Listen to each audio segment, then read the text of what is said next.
Ethical Decision Making, MPCR 5000, written and presented by Professor Scott D. Applegate, Georgetown University.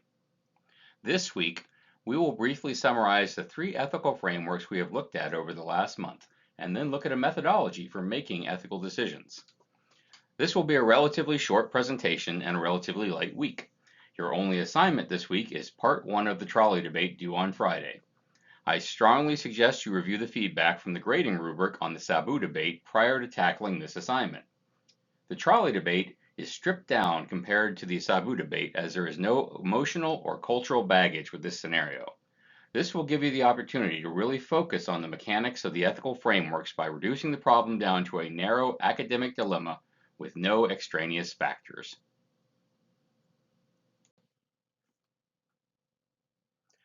The most important human endeavor is the striving for morality in our actions. Our inner balance and even our very existence depend on it. Only morality in our actions can give beauty and dignity to life. Albert Einstein.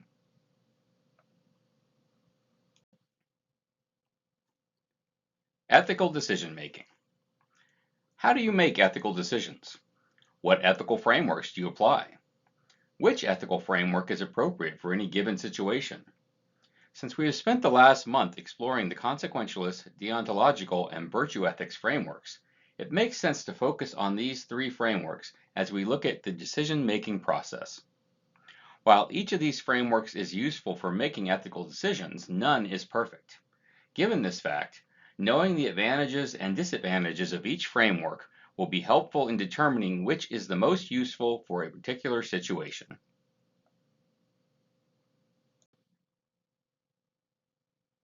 The virtue framework. The most recent ethical framework we explored is virtue ethics. This normative theory focuses on identifying the character traits, virtues, and vices that might motivate us in a given situation. Virtue ethics asks, what kind of person should I be? And what do my actions indicate about the type of person I am? The virtue ethics framework is useful as it considers all parts of human experience, emotions, and thoughts, but it can be difficult to use to resolve disputes as it does not do well in determining what actions to take in a given situation, and it does not give us rules to guide our actions. Sometimes this framework can merely reinforce cultural norms rather than truly determining the ethics of a particular course of action.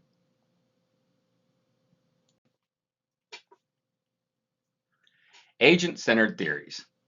As we explored virtue ethics, we discussed a number of different variations of this framework, including Platonistic, eudaemonist, patient-centered, and agent-based virtue theories. One theory we did not cover is the feminist approach, which emphasizes the importance of the experiences of women and other marginalized groups to ethical deliberation.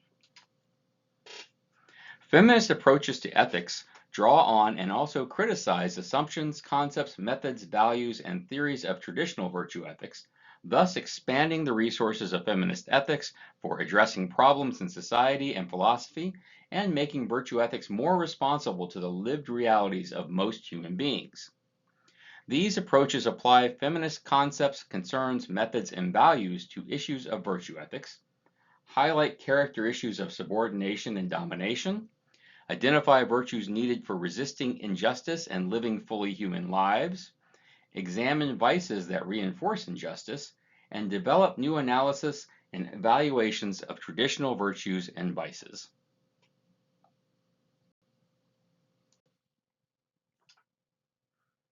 The duty framework, also known as deontology or non-consequentialism. The deontological or duty framework focuses on the duties and obligations that we have in any given situation. This framework does not so much give us a set of rules to live by as it gives us a methodology, the categorical imperative, to determine the morality of our actions. It is best in situations where there is a sense of obligation or in those situations where we need to consider why duty or obligation mandates or forbids certain courses of action. This framework can be very rigid and does not provide a methodology to determine which course of action we should take in situations where there are conflicting duties or obligations. It is also possible that the moral action can produce an overall harmful outcome, which can be counterintuitive.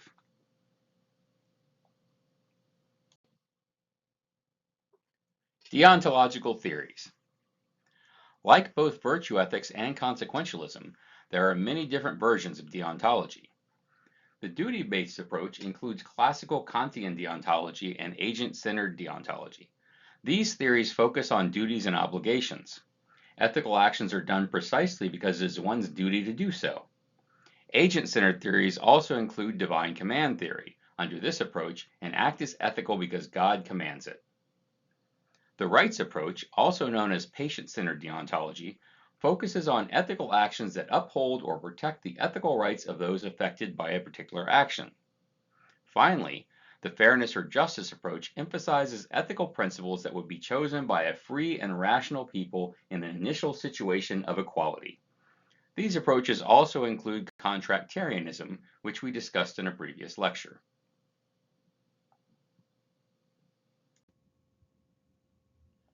The first framework we covered in the course is the consequentialist framework, also known as utilitarian or teleological ethics. Consequentialist ethics focus on the future effects of the possible courses of action while considering the people who will be directly or indirectly impacted.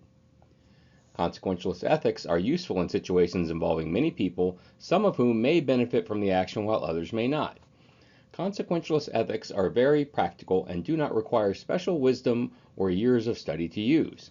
It is, however, difficult to predict the consequences of an action, and this ethical family can be used to justify some very questionable actions in the pursuit of overall good.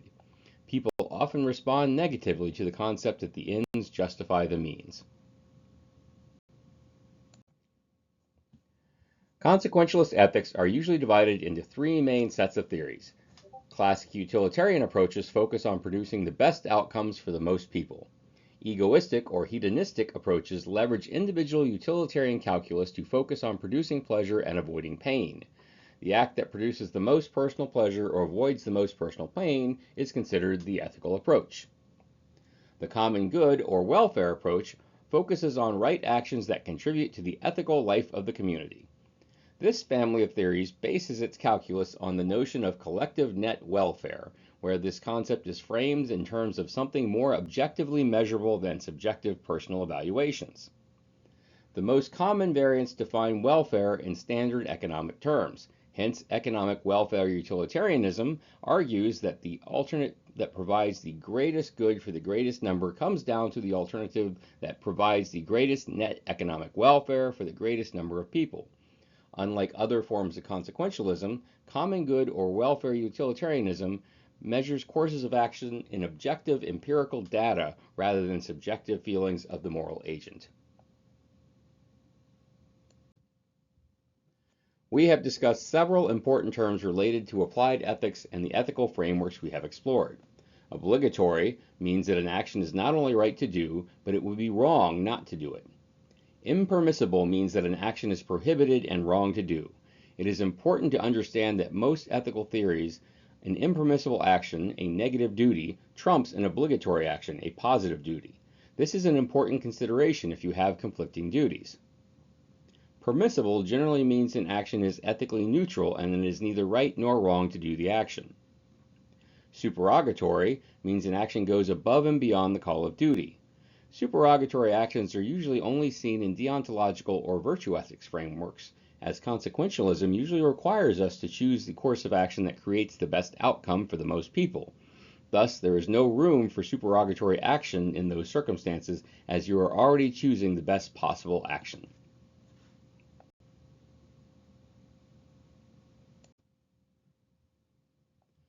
We can contrast these three families of ethical theories with each other in order to get an idea of what framework might be best for any given situation. If we look at the deliberative process for each framework, consequentialism asks, what kind of outcome should I try to produce? Deontology asks, what are my moral obligations and restrictions in this situation? Finally, virtue ethics asks, what kind of person should I be and what will my actions show about my character? Each framework has its own focus, definition of ethical conduct, and motivation. I would suggest you review the chart in depth to ensure you understand the major differences between each of these ethical families.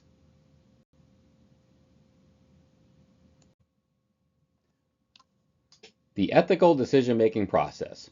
Pro tip: These steps will be worded in exactly this manner on the next quiz. So if you select something that is paraphrased or kind of similar to one of the above steps, it will be wrong. The first thing you must do is recognize the ethical issue. One of the most important things to do at the beginning of ethical deliberation is to locate, to the extent possible, the specifically ethical aspects of the issue at hand. Sometimes what appears to be an ethical dispute is really a dispute about facts or concepts. For example, some utilitarians might argue that the death penalty is ethical because it deters crime and thus produces the greatest amount of good with the least harm.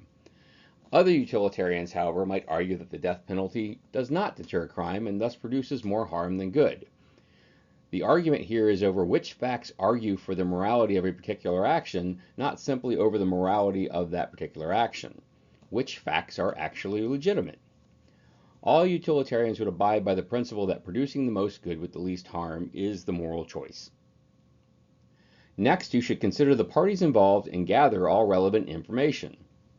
Then formulate actions and consider alternatives. Evaluate your decision-making options by asking the following questions. Which action will produce the most good and do the least harm? The utilitarian approach. Which action respects the rights of all who have a stake in this decision? The rights approach.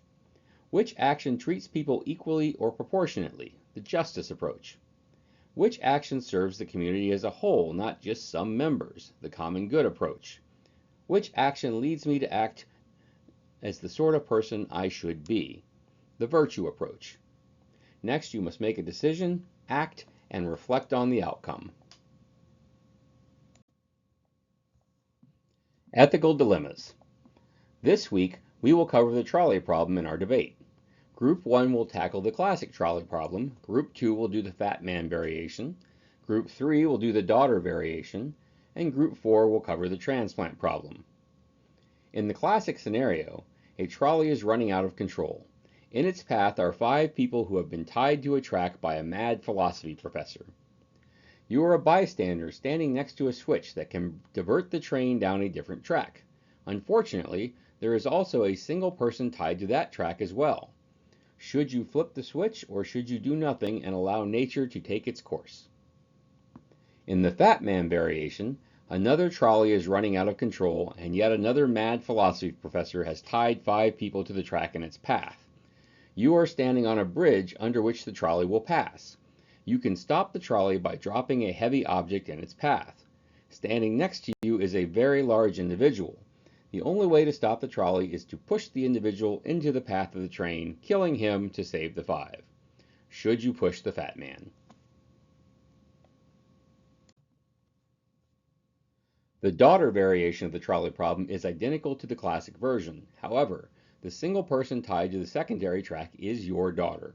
Should you flip the switch, killing your daughter to save the 5, or do nothing and allow nature to take its course?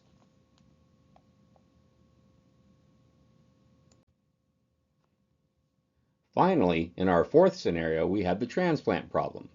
You are a doctor with 5 patients who will die if they do not receive organ transplants. A healthy patient arrives for their annual checkup who happens to be a perfect match for all 5 patients. Should you sacrifice the healthy patient to save the 5, or should you do nothing and allow the 5 patients to die?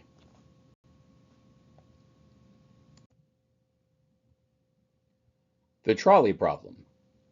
Due to limitations in PowerPoint, I am not able to play the embedded video entitled The Trolley Problem within this video presentation. You will find the trolley problem video at the bottom of the Module 5 materials page in Canvas, and you should go ahead and watch this video from that location. The video is approximately 5 minutes in length.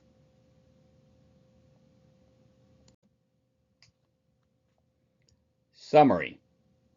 During this presentation, we have discussed one method of making ethical decisions, and we have reviewed the 3 major ethical theories that we studied over the first third of this course. While each of these 3 frameworks is useful for making ethical decisions, none is perfect. Knowing the advantages and disadvantages of each framework will be helpful in deciding which is the most useful in any given situation. A formal decision-making process can be helpful in tackling complex ethical dilemmas.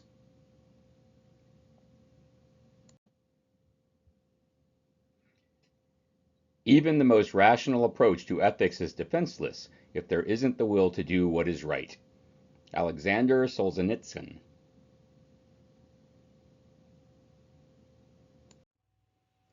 If you have questions about this presentation or other aspects of the course, please feel free to email me or post a question to the Ask Your Instructor discussion forum in Canvas. I tend to respond to email much faster than forum posts, but if you believe your question may be of interest to other students, then the Ask Your Instructor forum may be the more appropriate venue for your question.